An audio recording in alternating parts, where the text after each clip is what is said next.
Êtes-vous qualifié pour être appelé disciple de Jésus? Beaucoup de personnes parlent du Seigneur, mais qu'est-ce que le Seigneur dit de lui-même? Le Seigneur révèle ses attributs dans la Sainte Bible, mais 4 d'entre elles sont primordiales. Sans connaître ces 4 attributs, personne ne peut être appelé disciple de Jésus. Êtes-vous un disciple?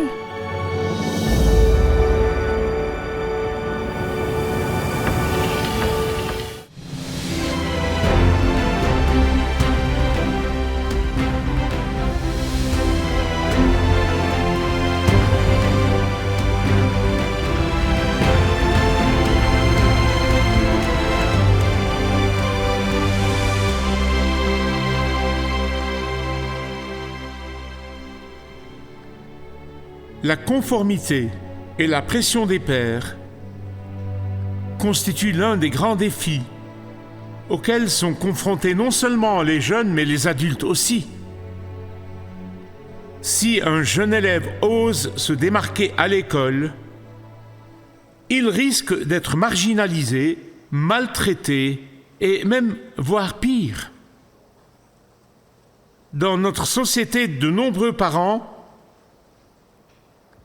sont prêts à tout pour que leur enfant s'intègre, pour que leur enfant soit accepté, pour que leur enfant ne soit pas différent du tout.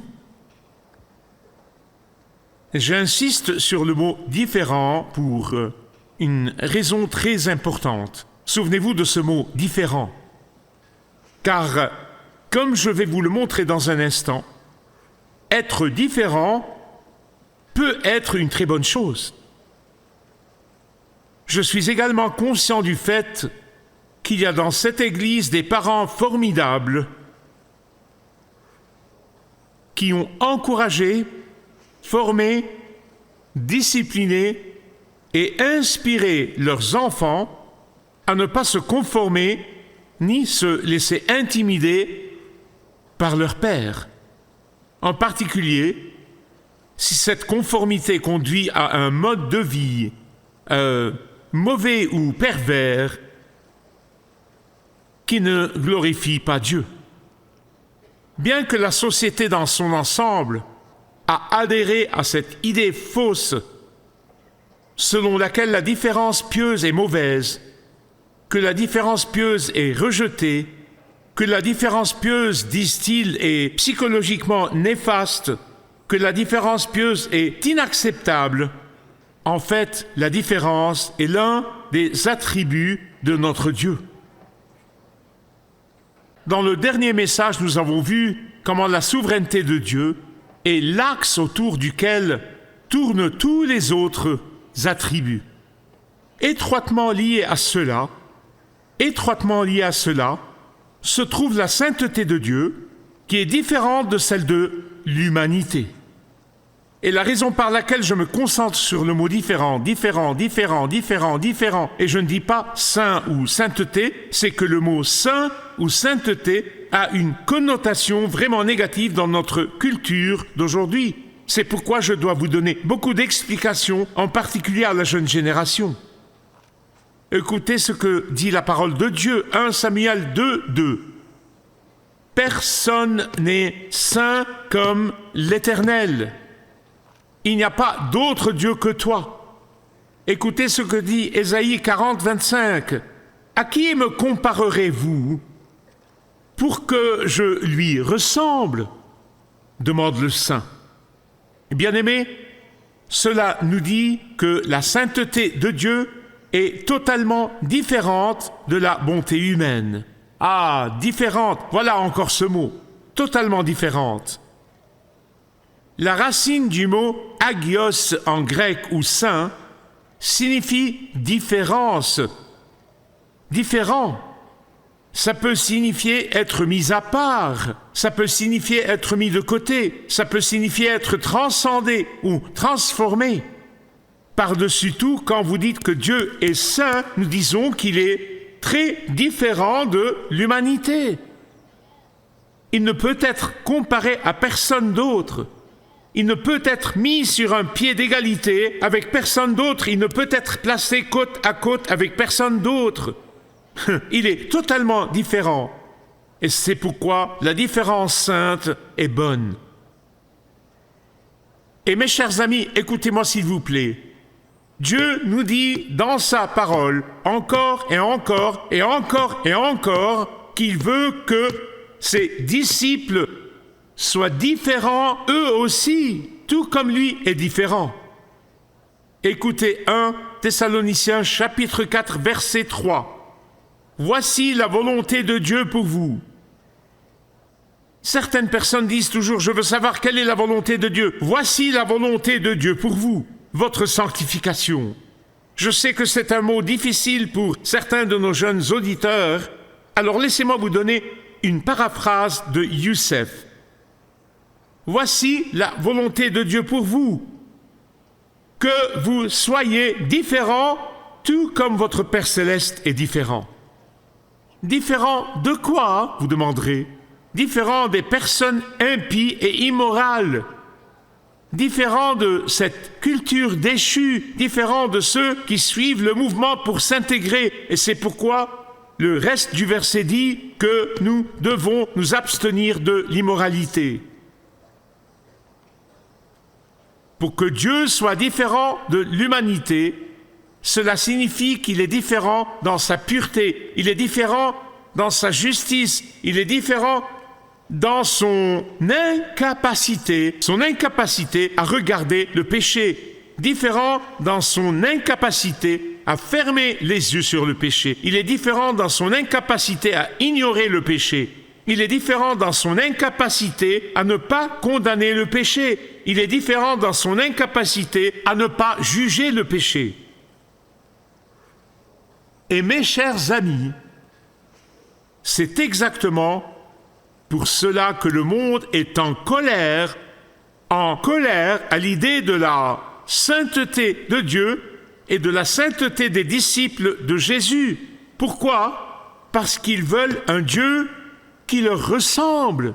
Ils veulent un Dieu qui approuve leur mode de vie. Ils veulent un Dieu qu'ils peuvent manipuler. Ils veulent un Dieu qui n'est pas saint, totalement différent. Pourquoi rejettent-ils et ressentent-ils de la rancœur envers la sainteté de Dieu? Parce qu'elle condamne leur conscience, parce qu'elle condamne leur idée que Dieu nous accepte tels que nous sommes, quelle que soit notre façon de vivre. Elle condamne leur baptême du péché dans l'Église. Et parce qu'ils insistent pour que Dieu et ses disciples acceptent leur péché, ils persévéreront, ils persisteront, non pas à cause de leur foi, mais à cause de leur détermination à faire accepter leur péché. Mais vous savez, je sais, qu'il n'y a qu'un seul moyen d'éliminer, pour l'élimination de la condamnation de Dieu pour le péché. Il n'y a qu'un seul moyen d'éliminer la condamnation de Dieu pour le péché. Il n'y a qu'un seul moyen d'éliminer la condamnation de Dieu pour le péché, n'importe quel péché en chacun de nous. Et c'est par la repentance et en plaçant ce péché, n'importe quel péché, tous les péchés, sous le sang versé de Jésus-Christ sur la croix.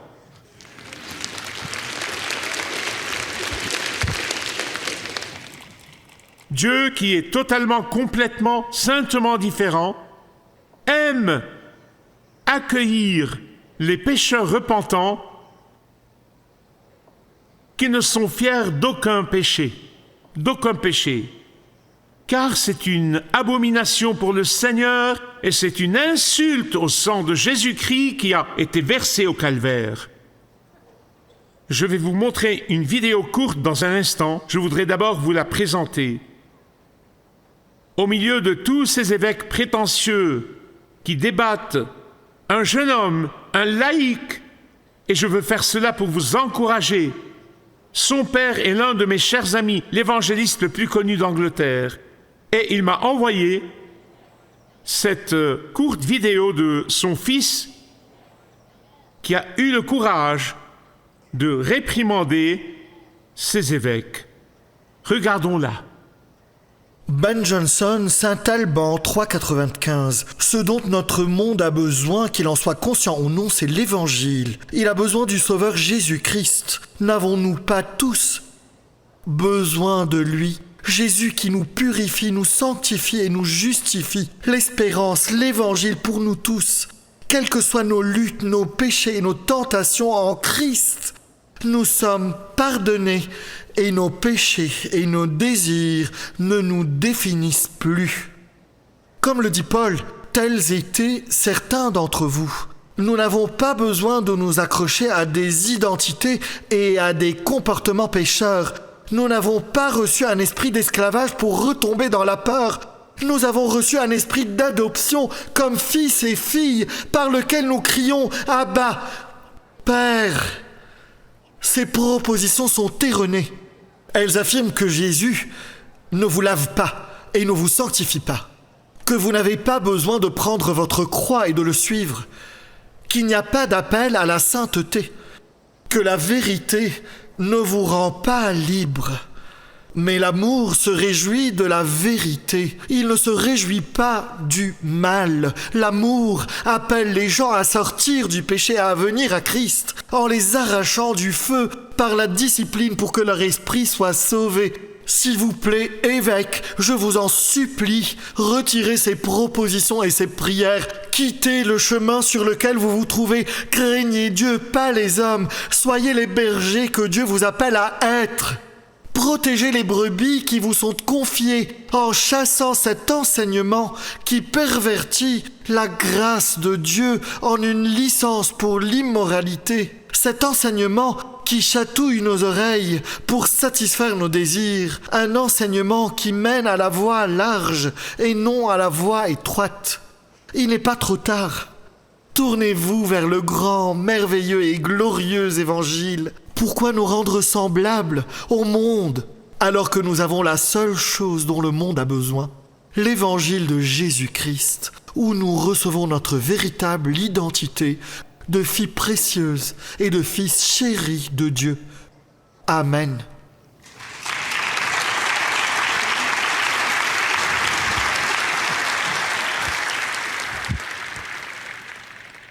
Quel courage! Comment un disciple de Jésus pourrait-il être différent, comme Dieu est différent? Tout d'abord, avant tout, en obéissant à toute la parole de Dieu, et non seulement aux passages que nous choisissons, ceux que nous aimons en laissant de côté ceux que nous n'aimons pas, en obéissant à toute la parole de Dieu. Ensuite, en imitant Jésus, qui a été obéissant jusqu'à la mort. Maintenant, mes chers amis, lorsque vous choisissez de pardonner à ceux qui vous ont blessés et méprisés, vous imitez Jésus et vous devenez différent. Lorsque vous choisissez de ne pas laisser la colère et l'amertume corrompre votre âme, vous êtes différent, vous imitez Jésus et vous êtes différent. Lorsque vous choisissez de tendre la main avec amour encore et encore, vous êtes différent, tout comme Jésus est différent. Lorsque vous choisissez d'être chaste sexuellement, vous êtes différent. Lorsque vous choisissez de ne pas dire du mal des autres, de ne pas dire de ragot, ni de commérage, vous êtes différent, tout comme Dieu est différent. Lorsque vous choisissez de ne pas garder rancune à ceux qui vous ont trompé ou calomnié, vous êtes différent. Lorsque vous choisissez de vous soumettre à l'autorité de la parole de Dieu et à ceux qui défendent fidèlement la parole de Dieu, vous êtes différent, vous imitez Jésus. Lorsque vous choisissez de donner fidèlement et de manière sacrificielle au ministère évangélique, vous êtes différent et vous imitez Jésus. Lorsque vous risquez le rejet en disant non à vos amis qui font de mauvaises choses, vous êtes différent et vous imitez Jésus. Lorsque vous choisissez de plaire à Dieu avant tout, vous êtes différent. Lorsque vous risquez d'être impopulaire dans cette culture mauvaise et perverse, vous êtes différent et vous imitez Jésus. L'un des passages de l'Écriture qui me touche profondément se trouve dans le chapitre 6 d'Ésaïe. C'est là qu'Ésaïe se retrouve face à face avec la sainteté de Dieu, avec le Dieu saint. Il s'est retrouvé face à face avec le Dieu saint. Dieu lui a donné un aperçu de sa sainteté. Dieu lui a montré une vision de sa véritable nature, d'une sainteté différente. Et quand Ésaïe a vu la sainteté de Dieu, il est tombé face contre terre. Je vous en supplie, quand vous rentrerez chez vous, prenez le temps de lire ce chapitre, Ésaïe 6. Lisez-le lentement, lisez-le plusieurs fois, laissez-le pénétrer votre cœur. Car au chapitre 6, verset 5, quand Ésaïe a vu le Dieu saint, il a dit « Malheur à moi !» Oui, malheur à moi, car je suis un homme aux lèvres impures et je vis parmi un peuple aux lèvres impures. Bien-aimés, chaque fois que quelqu'un, n'importe qui, rencontre la sainteté de Dieu, loin d'accepter le péché, que ce soit dans notre vie ou dans celle des autres, loin de bénir le péché, loin de tolérer le péché, loin de se sentir bien dans sa peau, il est bouleversé par son sentiment d'indignité. Rencontrer un Dieu saint totalement différent peut nous transformer à l'image de son Fils. Lorsque Job a vu le Seigneur, il s'est écrié « Je me repens dans la poussière et la cendre ». Lorsque Pierre a rencontré le Dieu qui a créé les poissons dans la mer, il s'est prosterné et a dit « Éloigne-toi de moi, car je suis un homme pécheur ». Devant la sainteté de Dieu, même les anges sont émerveillés. Ésaïe a vu les anges se prosterner, adorer et vénérer Dieu, tout comme Jean le Révélateur a vu la même chose plus de 700 ans plus tard. Jean le Révélateur a vu la même chose. Pensez-y avec moi, pensez-y avec moi. Les anges qui servent le Dieu vivant jour et nuit se sentaient indignes d'être à cet endroit. Les anges qui ne sont pas souillés par le péché humain se tiennent dans une crainte sacrée et dans le respect de la sainteté de Dieu. Je suis absolument convaincu, c'est mon opinion personnelle, je vous le dis toujours à l'avance, faites-en ce que vous voulez. Nous ne verrons pas de véritable réveil ou renouveau du Saint-Esprit, appelez cela comme vous le voulez, tant que les disciples de Jésus, tant que les serviteurs de Jésus ne commenceront pas à se tenir dans la crainte de sa sainteté, à ne pas rationaliser le péché et la rébellion.